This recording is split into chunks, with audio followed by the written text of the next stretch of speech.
మీ పిల్లల భవిష్యత్తు కోసం మీరు చేస్తున్నది త్యాగమా, లేక వారి మెడకు మీరే బిగిస్తున్న అప్పుల ఉరితాడా?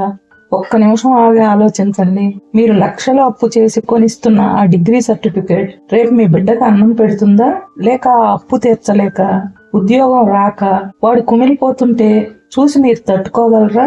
పక్కింటి వాడు ఇంజనీరింగ్ చదివిస్తున్నాడని, ఎదురింటి వాడు ఫారిన్ వెళ్తున్నాడని మన బిడ్డకు ఆ చదువు అబ్బుతుందా, ఆ సబ్జెక్టు మీద వాడికి పట్టు ఉందా అని ఒక్క క్షణం కూడా ఆలోచించకుండా ఉన్న పొలాన్ని తాకట్టు పెట్టి కట్టుకున్న ఇల్లు అమ్మి అరకొర చదువుల కోసం లక్షలు కుమ్మరిస్తున్నాం. 100 రూపాయల సామర్థ్యం ఉన్న చోట 1,00,000 రూపాయలు అప్పు చేసి కుమ్మరిస్తే ఆ అప్పు తీరదు, ఆ చదువు అబ్బదు. నిజం చెప్పే స్నేహితుడిని నీ పిల్లలైతే ఇలాగే చేస్తావా అని నిలదీసే మనం రేపు అదే అప్పుల వాళ్ళు మన ఇంటి ముందు నిలబడి మనల్ని నిలదీస్తుంటే మన పిల్లల ముందు తలెత్తుకోగలమా?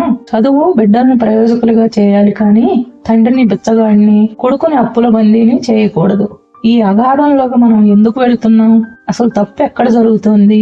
ఈ పచ్చి నిజం అర్థం కావాలంటే ఈ కథను పూర్తిగా చివరి వరకు చూడండి. ఇది ఒక సాంబయ్య కథ మాత్రమే కాదు, మన చుట్టూ ఉన్న వేల కుటుంబాల యథార్థ గాథ. ఒక ఊరిలో కిరణ్ అనే యువకుడు ఉండేవాడు.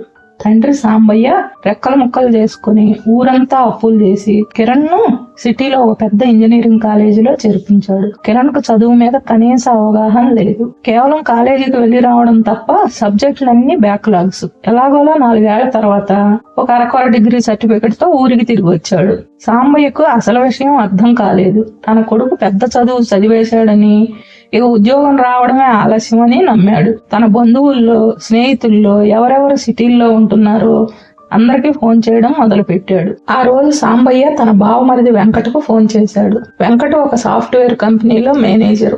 బావమరిది, కిరణ్ చదువు పూర్తయింది, మీ కంపెనీలో ఏదో ఒక ఉద్యోగం ఇప్పించు, నువ్వు చెబితే వాళ్ళు కాదనరు కదా, ఒక రెఫరల్ ఇచ్చేయి అన్నాడు సాంబయ్య. వెంకట్ కిరణ్ తో కాసేపు మాట్లాడాక వాస్తవం గ్రహించాడు. బావగారు, కిరణ్ కు కనీస సాంకేతిక పరిజ్ఞానం లేదు. కంపెనీలో ఇంటర్వ్యూ పాస్ అవ్వాలంటే కొంత నైపుణ్యం ఉండాలి. ఇప్పుడు నేను రెఫర్ చేసినా వాడు అక్కడ నెగ్గుకు రాలేడు. అనవసరంగా నా పరువు పోతుంది, వాడికి ఇబ్బందే. కాబట్టి వాడిని ముందు ఏదైనా చిన్న కోర్సు చేయమనండి అని నిజాయితీగా చెప్పాడు. వెంకట మాట వినగానే సాంబయ్యకు రక్తం మరిగిపోయింది. తను చేసిన అప్పులు, పడుతున్న కష్టం గుర్తొచ్చి వెంకట మీద విరుచుకుపడ్డాడు.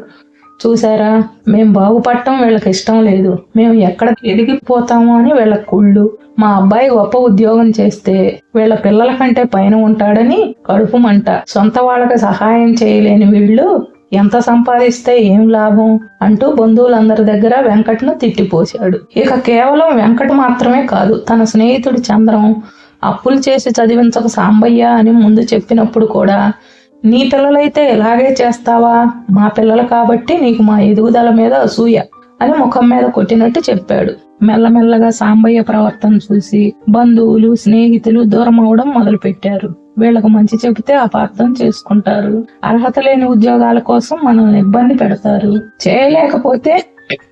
చేయలేకపోతే మన మీదే పడి ఏడుస్తారు అని అందరూ సాంబయ్య ఇంటికి రావడం మానేశారు. సాంబయ్య ఫోన్ చేసినా ఎత్తడం మానేశారు. నిజం తెలిసేసరికి ఇటు అప్పులు ఇచ్చిన వడ్డీ వ్యాపారులు ఇంటి ముందుకు వచ్చి నిలబడ్డారు. అప్పు తీర్చడానికి కిరణ్ దగ్గర ఉద్యోగం లేదు.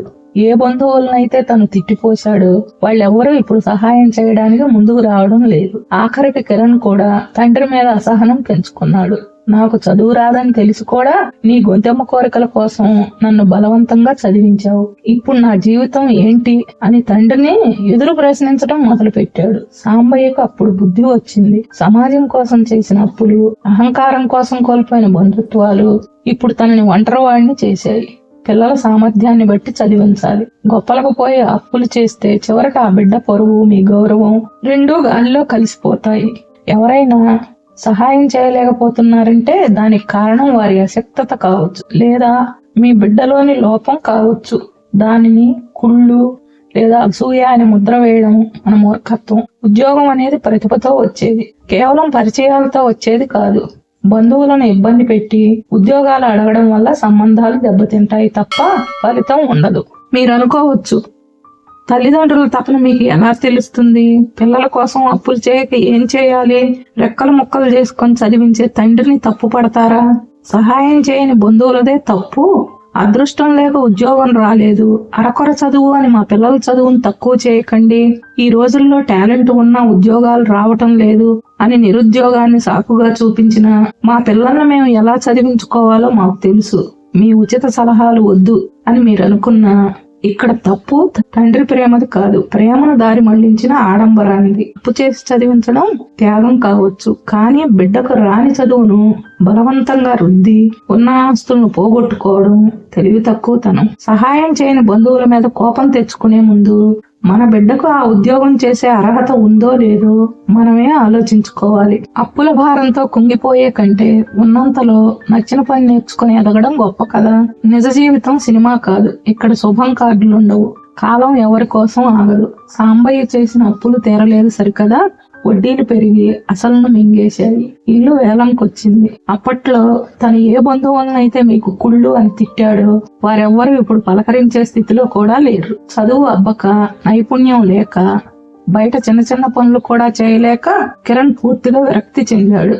తండ్రి పట్ల కృతజ్ఞత ఉండాల్సింది పోయి కసిని పెంచుకున్నాడు. నాకు చదువు రాదని నీకు ముందే తెలుసు, అయినా నీ గొప్పల కోసం నన్ను ఆ కాలేజీలో పడేసి లక్షలు తగలేశావు. ఇప్పుడు చూడు, నాకు సబ్జెక్ట్ రాదు, బయట బతకడం రాదు, ఈ అప్పులకి నా ఈ గతికి కారణం నువ్వే అని తండ్రిని నిత్యం వేధించడం మొదలు పెట్టాడు. వృద్ధాప్యంలో ప్రశాంతంగా ఉండాల్సిన సాంబయ్య దంపతులు ఇప్పుడు ఒక పూట తిండి కోసం కొడుకు వంక చూడాల్సిన పరిస్థితి. చేతిలో చిల్లిగవ్వలేదు. రిటైర్మెంట్ బెనిఫిట్స్ అన్ని వడ్డీలకే సరిపోయాయి. ఒకప్పుడు ఊళ్ళో తలెత్తుకొని తిరిగిన సాంబయ్య ఇప్పుడు ఎవరైనా కనిపిస్తే అప్పు అడుగుతాడేమో అని అందరూ ముఖం చాటేస్తున్నారు. అప్పట్లో మేము చెబితే వినలేదు కదా, ఇప్పుడు అనుభవించు అనే సూటిపోటి మాటలే సమాజం నుండి అతనికి అందుతున్న బహుమతులు. తన కళ్ల ముందే తను కష్టపడి కట్టుకున్న ఇల్లు పరాయి పాలవుతుంటే, చేతగాని కొడుకు తనని తిడుతుంటే అనవసరంగా ఆడంబరాలకు పోయానే అని కుమిలిపోవడం తప్ప అతను చేయగలిగింది ఏమీ లేదు. మనం ఎంత అప్పు చేసి చదివించామన్నది పొరుగు కాదు, రేపు మన బిడ్డ తన కాళ్ల మీద తాను నిలబడ్డా లేదా అన్నదే మన అసలైన గౌరవం.